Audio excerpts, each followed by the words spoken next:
Olá, queridas irmãs, queridos irmãos, que musiquinha gostosa de ouvir essa aqui, não é mesmo? Nos faz lembrar de tantos programas, tantos livros, tantos ensinamentos que nós já pudemos ter juntos aqui no nosso Espírito da Letra.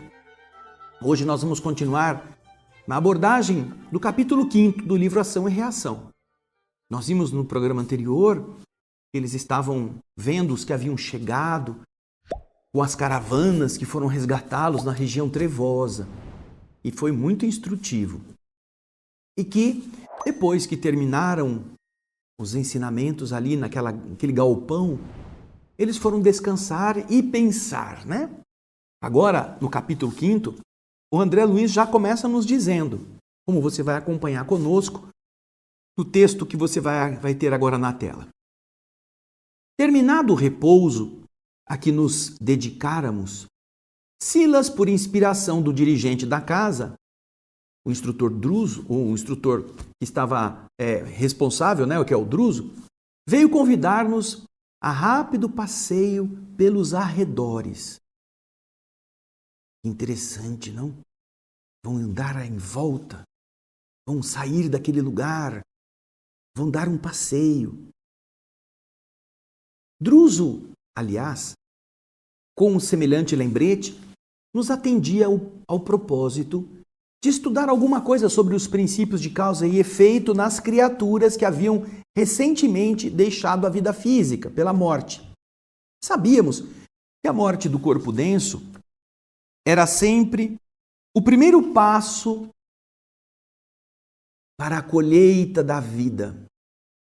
E por isso não ignorávamos que o ambiente era dos mais favoráveis à nossa investigação construtiva, porque o imenso umbral, logo à saída do campo terrestre, vive repleto de homens e mulheres que vararam a grande fronteira em plena conexão com a experiência carnal.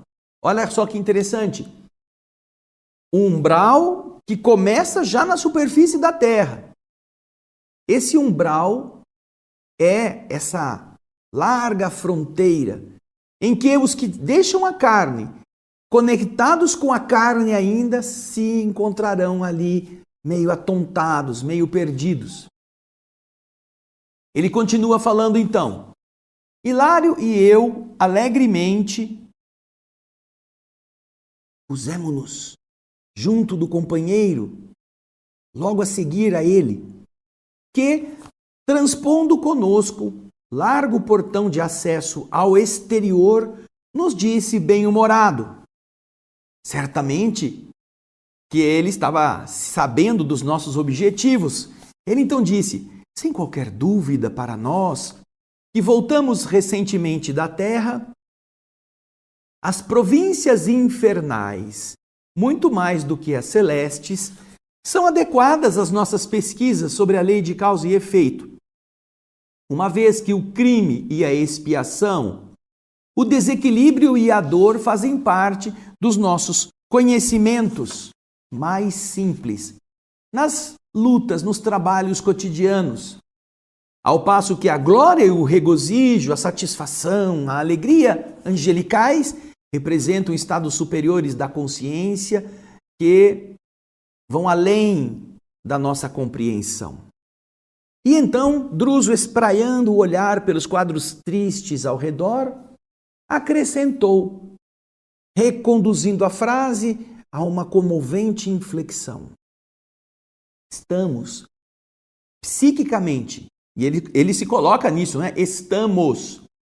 O nosso psiquismo está mais perto do mal e do sofrimento. Em razão disto, entendemos, sem qualquer discrepância, os problemas aflitivos que aqui se multiplicam.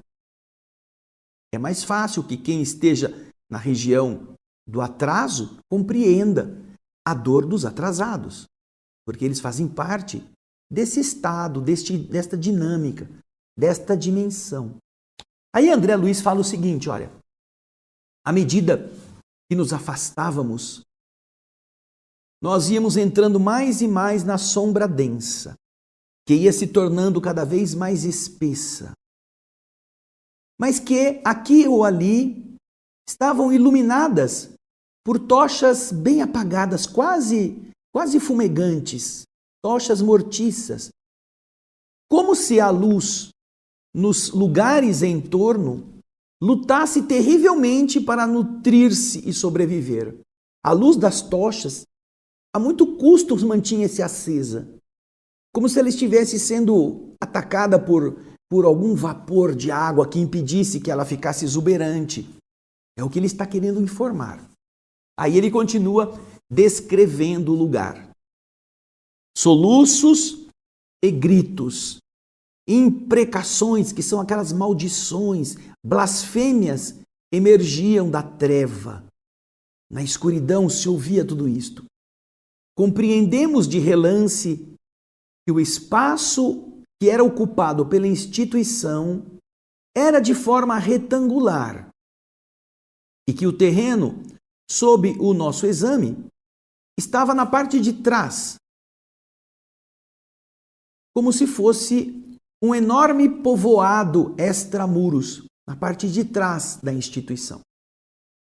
Ao perceber-nos a curiosidade e o interesse, o assistente veio ao encontro de nossas indagações explicando: nós nos achamos de verdade na zona de trás do nosso instituto, em uma larga faixa superlotada de espíritos conturbados e sofredores. Hilário, que estava tão surpreendido quanto eu, observou de maneira assim franca: mas toda essa gente parece que está entregue ao sabor das intempéries. Não seria razoável que a mansão se estendesse, abarcando essas pessoas com seu amparo e defendendo-as com seus muros? E o assistente Silas, sem se alterar, respondeu: ora, Hilário, logicamente esse plano é o mais desejável. Entretanto, estamos diante de compacta multidão de almas em reajuste. Este imenso conglomerado de criaturas sem o corpo de carne começou num grupo de seres desencarnados que clamavam pelo socorro da mansão, sem os necessários requisitos para recolher-se a essa assistência que pediam. Uma vez que nós temos firmeza na execução do programa que assiste a este trabalho de amparo, nossa casa não lhes podia abrir as portas imediatamente, por causa do desespero e da revolta em que eles se deleitavam, eles se sentiam prazerosamente entregues. Porém, também não desdenhava, também não ignorava a possibilidade de prestar a eles a ajuda possível, fora do campo de ação em que ela se encontra sediada. Desta forma, Hilário, iniciou-se a presente organização, que contra a nossa vontade é um abismo de sofrimento. Esse grupo, esse povoado que havia atrás da Mansão Paz, começou assim. Um grupo que foi lá pedir ajuda, mas que não queria se melhorar, queria apenas entrar para usufruir de coisas que não mereciam e que não puderam ser recebidos. Porém, a instituição foi buscar ajudá-lo de alguma forma. E a partir daí, foi chegando mais gente desencarnada. Não por causa da vontade da instituição. A vontade da instituição é que todos melhorassem, se ajustassem ao novo padrão para poderem ser acolhidos, mas eles não queriam isso. Então, eles se aglomeraram nesse abismo de sofrimento. E ele continua explicando. Veja aí no texto. Aqui se reúnem de maneira indiscriminada milhares de entidades, vítimas dos seus pensamentos desvairados e sombrios. Quando superam a crise de perturbação ou de angústia de que são portadores, o que pode perdurar por dias, meses ou anos, aí eles são trazidos à nossa instituição, que tanto quanto possível evita abrir-se às consciências ainda positivamente encravadas na revolta sistemática. Esses a instituição não recebe. Para aqueles que se arrependem, para aqueles que se equilibram minimamente, estes são recolhidos. Mas os que estão positivamente presos na revolta, esses não podem entrar. E talvez, diz André, porque nós pensássemos em silêncio naqueles episódios da véspera, lembrando os desencarnados que foram acolhidos no grande asilo, e o assistente Silas sabia o que a gente estava pensando. Talvez, então, isso tenha feito com que o Silas acrescentasse. Vocês acompanharam ontem o socorro prestado a um irmão infeliz ser viciado, maltratado nas trevas, e viram a chegada de sofredores arrebatados à carne em uma liberação muito recente. Contudo, entre os beneficiados, viram espíritos inconscientes e devedores, mas não viram espíritos sem juízo e rebeldes, insensatos e rebelados. Vocês viram sofredores, vocês viram criaturas aflitas, devedoras, inconscientes, meio alucinadas, mas não viram nenhum insensato e rebelde. Então André fala o seguinte, olha, diante dessa observação que de alguma sorte nos acalmava a mente inquieta, Hilário perguntou: e este ambiente, assim tumultuado pelo infortúnio, conta com o amparo de que ele necessita?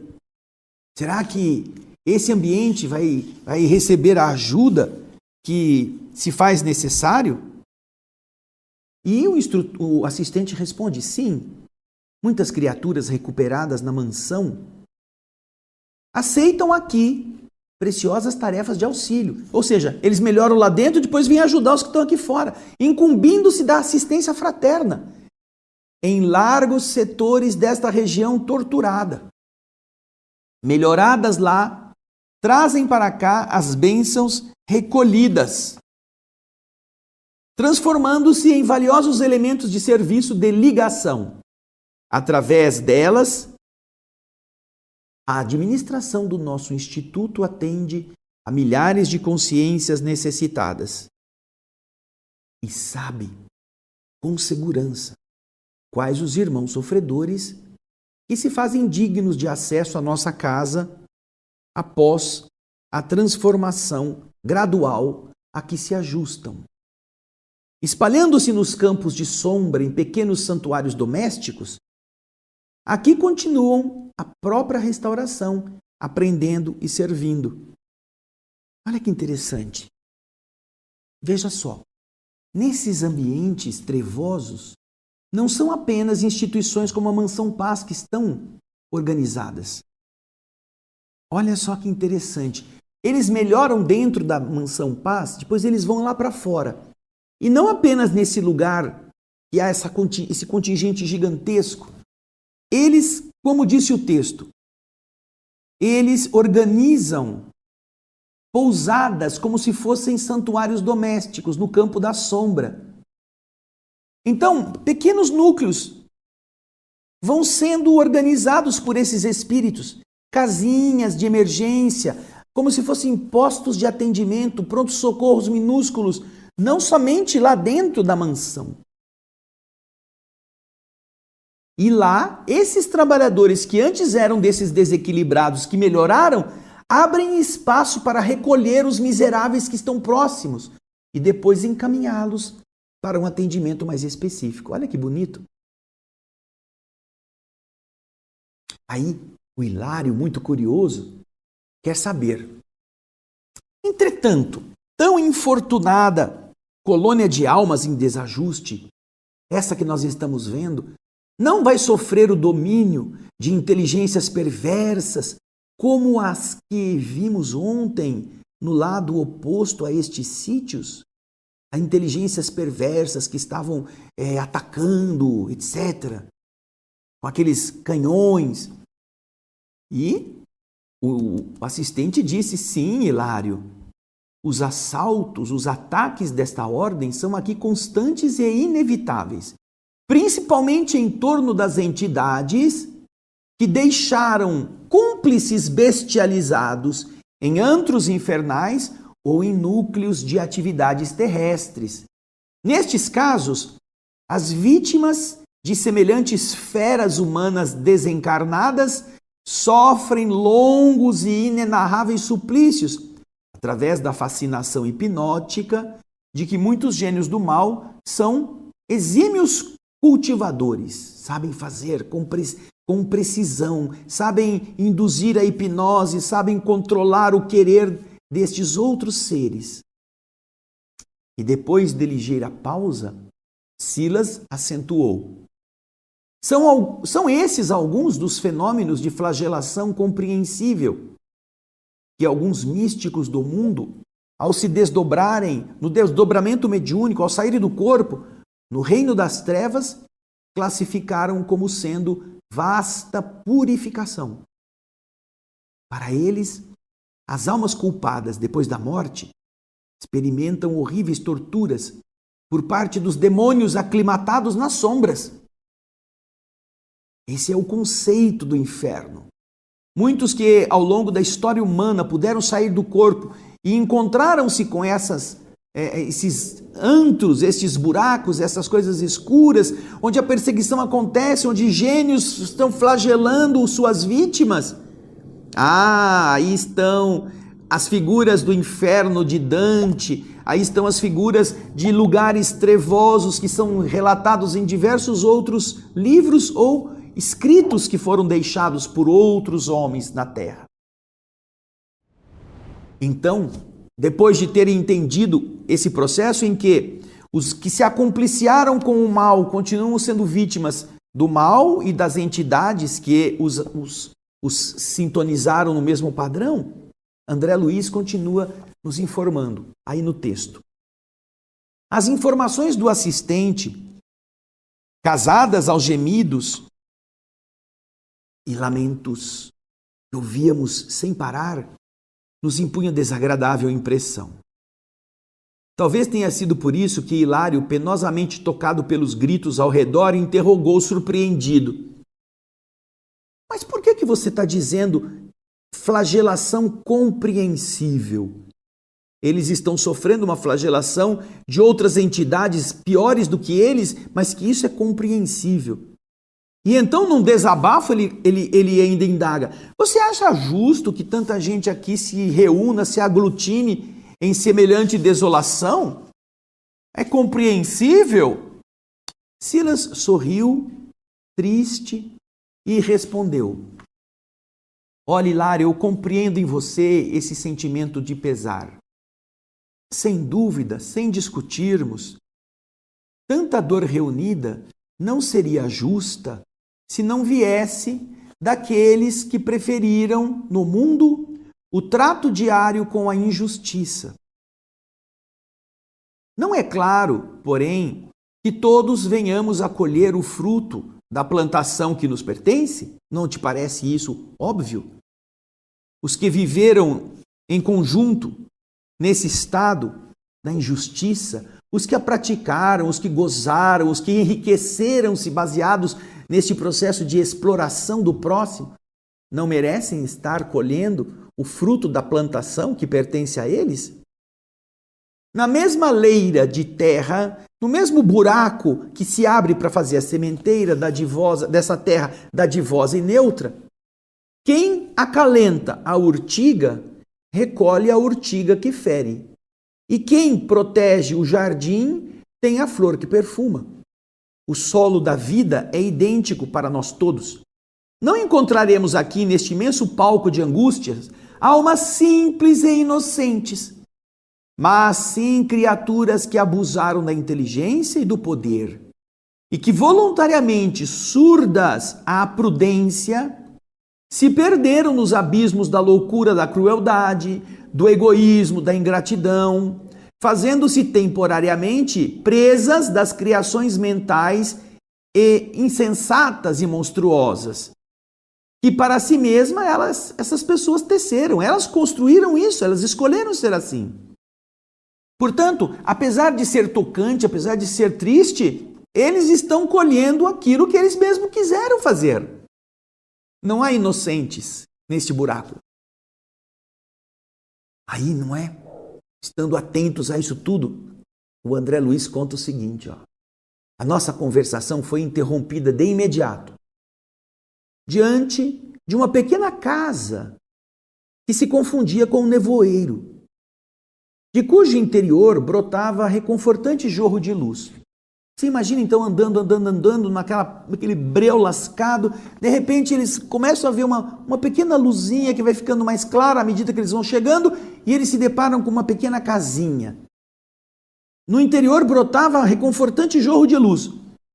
Cães enormes que podíamos olhar aqui fora, na faixa de claridade que oscilava, uivavam de estranho modo ao sentir-nos a presença. Começaram a indicar, tem gente, cachorro faz assim, não é? De imediato, um companheiro de alto porte e aspecto rude apareceu na porta. E então acenou, saudou-nos da diminuta cancela que nos separava da entrada, abrindo-nos a passagem. Silas nos apresentou alegremente. Esse aí é o Orzil, um dos guardas da mansão em serviço nas sombras. Em poucos instantes nós nos achávamos na intimidade do pouso aquecido, quentinho. Sob o comando gritado pelo guardião, o Orzil, 2 dos 6 grandes cães se acomodaram junto de nós, deitando-se aos nossos pés. Orzil era de constituição agigantada, parecendo-nos um urso em forma humana. No espelho dos olhos límpidos mostrava sinceridade e devotamento. Tive a nítida ideia de que éramos defrontados por um penitenciário, um desses bandidos que estão na penitenciária, confessos, que está a caminho de uma segura regeneração. Um bandido bom, vamos dizer assim. Na sala estreita e simples, tinha ali alguns bancos e acima dos bancos destacava-se um nicho ovalado em cujo interior havia uma cruz tosca, iluminada por uma candeia estruturada em forma de concha. Orzil então afastou-se para sossegar os grandes animais menos domesticados no interior da choupana. Enquanto isso, o assistente nos disse: esse nosso irmão é um amigo de cultura ainda escassa e se comprometeu em delitos lamentáveis no mundo. Sofreu muito sob o império de antigos adversários. Mas, atualmente, após longo estágio na mansão, vem prestando valioso concurso, valiosa ajuda nesta vasta região em que o desespero se refugia. É ajudado, ajudando. E servindo com desinteresse e devoção fraterna, não somente Orzil se reeduca, como também suavizará o campo da nova existência que o aguarda na esfera carnal, em função das simpatias que ele vem atraindo em seu próprio benefício. E então André Luiz, que também era curioso, mal contendo a curiosidade, pergunta: e ele vive sozinho? Ele fica aqui sem mais ninguém? E Silas respondeu: ele se dedica, André, a meditações e estudos de natureza pessoal. Mas, como acontece a muitos outros auxiliares, tem com ele algumas celas ocupadas por entidades que estão em tratamento, prestes a serem recebidas em nossa instituição. Aquele pouso, portanto, era como um pronto-socorro precário, em que os que já estavam mais ou menos capacitados para serem acolhidos, ficavam ali se recuperando até que fossem levados para a mansão Paz. Nesse ponto do entendimento, Orzil voltou até nós e o assistente perguntou com bondade: como estamos de serviço? E ele humildemente respondeu: muito trabalho, chefe. A tempestade de ontem trouxe imensa devastação. Creio ter havido muito sofrimento nos pântanos. Percebendo que se referia aos precipícios abismais em que se debatiam milhares de almas infelizes e conturbadas, Hilário perguntou: não será possível atingir semelhantes lugares para aliviar aqueles que estão lá padecendo? O Orzil esboçou dolorosa careta de tristeza e de resignação, acrescentando: isso é impossível. Como quem se punha em socorro do companheiro que estava ali falando, né? Porque ele não tinha muita cultura, ele apenas ia responder de forma assim, monossilábica. O Silas veio e acrescentou, para o Hilário entender: Hilário, aqueles que se agitam nessas furnas permanecem, de modo geral, quase sempre extremamente revoltados. E na insânia, na loucura a que se entregam, eles se tornam verdadeiros demônios de insensatez. É necessário que se disponham à clara conformação, ao claro arrependimento, à resignação,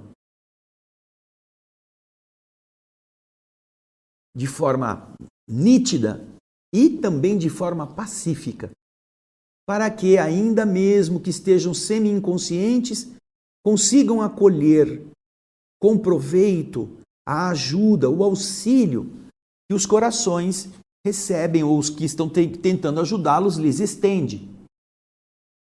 E então, como se quisesse passar a demonstração do que ele estava afirmando, ele nos conduziu para inspecionar as celas que ali estavam próximas. Então Silas perguntou: quantos doentes estão aqui internados? E Orzil, atencioso, respondeu sem titubear: temos 3 amigos em franca situação de inconsciência. Depois de alguns passos, ouvimos uma gritaria muito grande. As acomodações reservadas aos enfermos permaneciam no fundo, como se fossem largos boxes de confortável cavalariça, onde os cavalos ficam guardados. Essa é a figura mais adequada à nossa tarefa descritiva, porque a construção em si, aquele prédio, demonstrava rusticidade e, ao mesmo tempo, segurança. Naturalmente, assim construídos pelos objetivos, não é? Da contenção daqueles espíritos que estavam lá. À medida que nós nos acercamos do refúgio, desagradável odor nos afetava as narinas. Ou seja, eles sentiam o olfato do ambiente. Quando eles iam se aproximando, um cheiro forte afetava as narinas. Ou seja, eles estão captando isto. Eles sentem odores, não é? Respondendo à nossa pergunta íntima, porque naturalmente eles começaram, nossa, se não falaram, pensaram, né? Nossa, que cheiro horrível, de onde será que vem isso? Percebendo que os 2 estavam assim, nesse estado, o assistente Silas explicou: vocês 2 não ignoram que todas as criaturas estão cercadas pelo halo vital das energias que vão dentro delas, no seu âmago do ser. E esse halo é constituído por partículas de força que se irradiam por todos os lados, impressionando-nos o olfato de modo agradável ou desagradável, segundo a natureza do indivíduo que as irradia. Assim sendo, como acontece na própria Terra, cada entidade aqui se caracteriza por uma exalação peculiar. Sim, isso mesmo, confirmamos Hilário e eu simultaneamente. Entretanto, o cheiro alarmante de carne podre era para nós ali um acontecimento excepcional. Silas percebeu-nos a estranheza e endereçou interrogativo olhar ao Orzil, que era o encarregado daquele oratório de purgação, o qual informou rapidamente: nós temos conosco o irmão Corsino, cujo pensamento continua preso ao corpo que está sepultado de maneira total. Então, enrolado a essa lembrança dos abusos a que ele se entregou na carne, ele ainda não conseguiu se desvencilhar da lembrança daquilo que foi, trazendo a imagem do próprio cadáver à tona de todas as suas recordações. O espírito estava preso às lembranças do seu cadáver e ele exalava o cheiro da carne apodrecida. Silas não teceu qualquer comentário novo, porque atingíamos de imediato, de repente, o primeiro abrigo, cuja porta gradeada nos deixava olhar lá dentro um homem envelhecido, de cabeça presa entre as mãos, que gritava: "Chamem meus filhos! Chamem meus filhos!" E Orzil então explicou: esse aí é o nosso irmão Veiga. Mantenha a mente fixa na herança que perdeu ao morrer. Vasta quantidade de ouro e bens que passou à propriedade dos filhos. 3 rapazes que concorrem no mundo ao melhor e maior quinhão, prevalecendo-se para isso de juízes venais e de advogados de rábulas inconsequentes. Acostados agora aos varais da porta, aqueles, os umbrais da porta, onde a porta fica presa ali, Silas recomendou-nos observar com atenção mais detida o ambiente que formava a psicosfera do doente, esse enfermo que estão analisando o irmão Veiga. Bem, já por aqui nós podemos fazer uma ideia da gravidade, do modo de ser de cada um e aquilo que vão esperar ao chegar do lado de lá. Observamos, primeiro, que a mansão tem regras e para poder entrar nela precisa ter um mínimo de demonstração de equilíbrio mental ou de controle e de não rebeldia. Porque todos os que estão na condição rebelde não podem entrar. Porém, estão nessa condição por quê? Porque viveram nessa condição.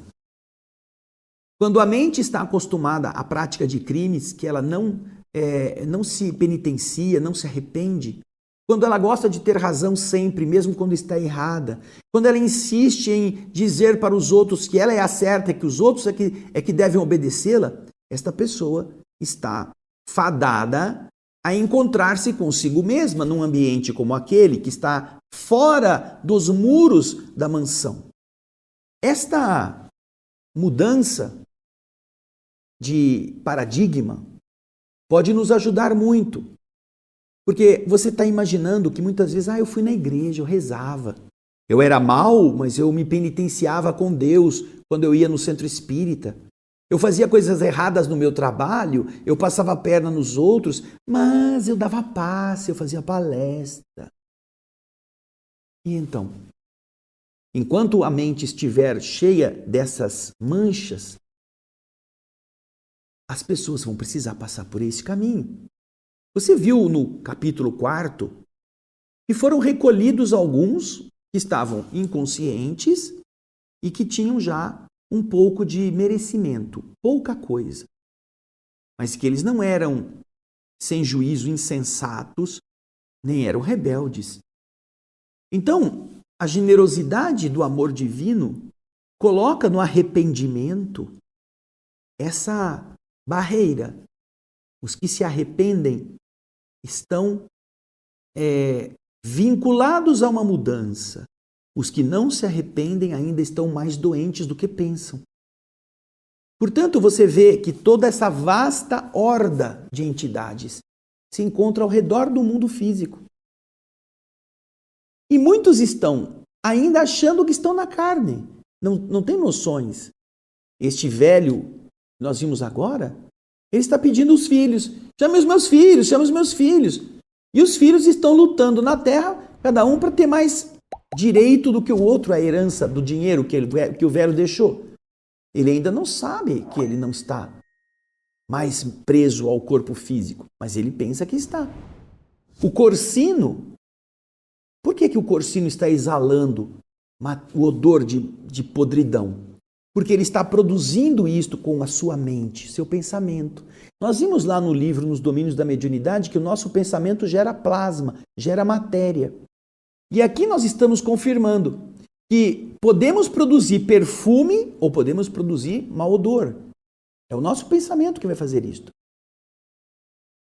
E você viu que coisa linda representa o processo de auxiliar? Não é abrir a instituição para que essa horda de desavisados e rebeldes invada e arrebente com tudo. Não. É fazer com que eles possam melhorar, cansando-se do mal que escolheram. E quando eles estão numa condição favorável, os que já se melhoraram na instituição, que não são espíritos santificados, não são espíritos elevados, mas eles já se melhoraram ali, podem ajudar os que estão ali fora, constituindo pousadas minúsculas, próximas das tragédias.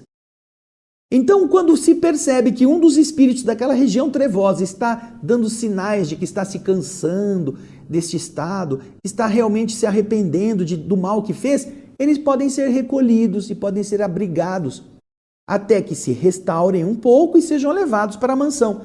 São vários os que estão ali nesses postos se recuperando a si mesmos, como é o caso do Orzil.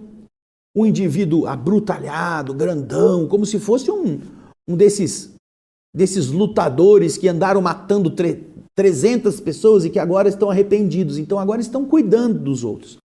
E com isso estão obtendo simpatia, estão obtendo o amparo de outros que se estão beneficiando do seu gesto de amor, mesmo na treva. Olha só que coisa bonita. A existência de núcleos mínimos onde, protegidos por cães, você viu que ele cita que eram cães muito grandes, é um processo de intimidação mais do que de agressão, não é? A intimidação das entidades que eventualmente queiram se aproximar, os cães começam a dar o sinal de perigo. Mas eles fazem parte do esforço da melhoria. Então, até aqui nós estamos aprendendo com André Luiz, Hilário e Silas este mecanismo. É o estado mental que vai conduzir as pessoas para esse lado. Porque você viu que ali não estão os inocentes, não estão os puros, os que viveram com santidade. Ali estão os que gostaram de dar golpes, os que gostaram de enfeitar-se para prejudicar as pessoas, os que tinham intenções ocultas e que com elas puderam criar dissabores na vida das outras pessoas, fazer vítimas sem se intimidar. Esses são os ambientes infernais onde a consciência vai ter que ser expurgada. E é a eles que se referem as visões que os místicos de todos os tempos tiveram e que depois foram descritas em estruturas infernais, em estruturas de perseguição, de demônios sobre as suas vítimas, fazendo com que o imaginário popular tivesse a ideia de que existem lugares em que criaturas maldosas perseguem outras. Mas não são as outras que estão ali ingênuas, bobinhas, não. São indivíduos que se ligaram a esses infernos mentais pelas práticas já rotineiras do desajuste, do desencanto, da vantagem em tudo. Você está vendo, portanto, que este livro estará muito ligado ao que nós somos, com a possibilidade de, ao entendermos esse mecanismo, nos afastarmos das práticas nocivas que certamente vão nos conduzir para esses ambientes. Não pense você, não pensemos nós, que entregar uma cesta básica para uma instituição qualquer está quinhoando, está ganhando, é um investimento que vai ter depois um retorno para nos livrar disso e nos garantir o passaporte para o paraíso. Não pense você que é assim, não. Não é, não. É a nossa mudança mental que faz isso. Porque existem muitas pessoas maldosas, pessoas desonestas que fazem a caridade, até para conseguirem a consciência tranquila. Não entre nisto. A religião vai ser, de verdade, uma armadilha, porque você vai ouvir nela coisas boas que você não vai ter praticado. Portanto, os ignorantes da religião são menos culpados, apesar de passarem pelo sofrimento, do que os religiosos, por causa do cinismo, por causa da hipocrisia. Por isso esse livro é fundamental, porque ele está se dirigindo a mim, está se dirigindo a você, na prática cotidiana, de como nós realizamos nossas rotinas, de como nós nos relacionamos uns com os outros. Então agora, você vai lendo o restante, porque na próxima semana nós vamos terminar este capítulo. Esse capítulo é muito rico para ser lido às pressas. Então nós lemos uma parte, depois nós vamos ver as outras experiências que estão dentro da cabana do Orzil. Mas você já pode fazer essa leitura, você que já tem o livro, você que já está interessado nisso, não fica esperando que eu venha ler para você, vai lendo. Porque se em uma semana acontecer de você ter que ir embora para o outro lado, pelo menos você leu a parte final do capítulo, não é mesmo? Você não vai dizer, eu não sabia, devia ter lido. Nós não sabemos quando vai ser a nossa hora, não é mesmo? Então, você está conosco, muito obrigado pelo seu carinho. Fique conosco, na próxima semana a gente vai para a segunda parte deste maravilhoso capítulo. Eu espero que você possa difundir este grande tesouro para os seus amigos, compartilhar o nosso link, falar do nosso programa O Espírito da Letra, que está lendo já o 9º livro de André Luiz, tá bom? E eu espero você no próximo encontro. Muito obrigado pelo seu carinho e muita paz.